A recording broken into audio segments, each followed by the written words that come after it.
ರೈತರು ಸಾಕಷ್ಟು ರೀತಿಯ ಸಮಸ್ಯೆಯಲ್ಲಿದ್ದಾರೆ. ಸರ್ಕಾರ ರೈತರಿಗಾಗಿ ಶೂನ್ಯ ದರದಲ್ಲಿ ಬಡ್ಡಿಯನ್ನ ನೀಡುತ್ತಿದೆ. ಅಧಿಕಾರಿಗಳ ನಿರ್ಲಕ್ಷ್ಯತನದಿಂದಾಗಿ ಅದು ಕೇವಲ ಉಳ್ಳವರ ಪಾಲಾಗುತ್ತಿದೆ.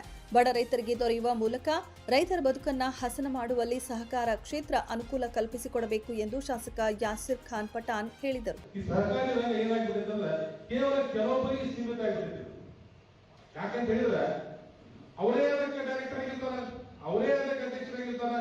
ಅದಕ್ಕೆ ಮತ್ತೆ ಬೇರೆಯವ್ರಿಗೂ ಕೂಡ ಲೋನ್ ಸಿಗುವಂತ ಸಾಧ್ಯತೆಯನ್ನು ಬಹಳ ಕಡಿಮೆ ಆಗಿದೆ. ಬಹಳಷ್ಟು ಜನ ಬರ್ತಾರೆ ನಮ್ಗೆ ಸೊಸೈಟಿಯಲ್ಲಿ ಏನಾಗ್ತದೆ ಅಂತ ಹೇಳಿದ್ರೆ ಅವ್ರು ಬೇರೆಯವ್ರು ಲೋನ ಕೊಡೋದು.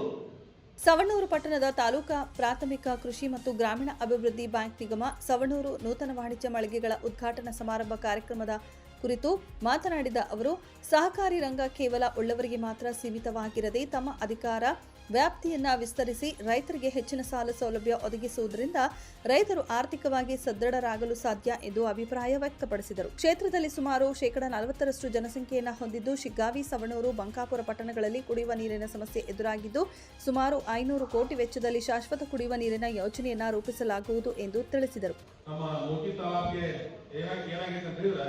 ಹಿಂದೇನು ಪೈಪ್ ಕೊಟ್ಟಿತ್ತು, ಆ ಪೈಪಿನಲ್ಲಿ ಬರುವಂತ ನೀರು ಆ ಮೋತಿ ತಾಲೂಕಿಗೆ ಸಾಕಾಗ್ತಾ ಇಲ್ಲ. ಅದಕ್ಕೆ ಕಳೆದುಕೊಂಡದಿಂದ ಒಂದು ದೊಡ್ಡ ಪ್ರಮಾಣದ ಪೈಪ್ ಲೈನ್ ಅನ್ನು ಕೂಡ ನಾವು 6 ಕೋಟಿಯಲ್ಲಿ ಟೆಂಡರ್ ಮಾಡಿ ಅದು ಕೆಲಸ ಪ್ರಾರಂಭ ಆಗ್ತಾ ಇದೆ.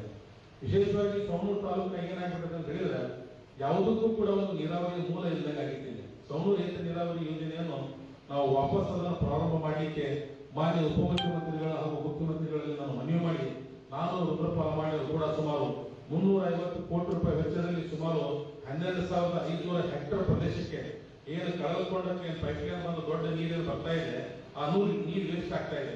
ಆ ನೀರನ್ನು ನಾವು ಸವಣೂರು ತಾಲೂಕಿನ ಸಂಪೂರ್ಣ ರೈತರಿಗೆ ಸುಮಾರು ಎಲ್ಲ ಹಳ್ಳಿಗಳಿಗೆ ಮುಟ್ಟುವಂಗೆ ಸುಮಾರು 12,500 ಹೆಕ್ಟೇರ್ ನಾವು ಯೋಜನೆ ಸಿದ್ಧ ಮಾಡಿದ್ದೇವೆ. ಈ ಸಂದರ್ಭದಲ್ಲಿ ಗೌರವಾಧ್ಯಕ್ಷ ಬಿಎಂ ಪಾಟೀಲ್, ಬ್ಲಾಕ್ ಕಾಂಗ್ರೆಸ್ ಅಧ್ಯಕ್ಷ ಎಂಜೆ ಮುಲ್ಲಾ, ಪಂಚ ಗ್ಯಾರಂಟಿ ಅನುಷ್ಠಾನ ಸಮಿತಿ ಅಧ್ಯಕ್ಷ ಸುಭಾಷ್ ಮಜ್ಜಗಿ, ಧಾರವಾಡ ಕೆಸಿಸಿ ನಿರ್ದೇಶಕ ಸುಭಾಷ್ ಗಡ್ಡೆಪ್ಪನವರ್, ಪಿಎಲ್ಡಿ ಬ್ಯಾಂಕ್ ಉಪಾಧ್ಯಕ್ಷ ರಾಜೇಶ್ ಮಠಪತಿ, ಆನಂದಪ್ಪ ಅಕ್ಕೂರ, ಶ್ರೀಪಾದ ಪಾಟೀಲ್ ಸೇರಿದಂತೆ ಇನ್ನಿತರರು ಉಪಸ್ಥಿತರಿದ್ದರು.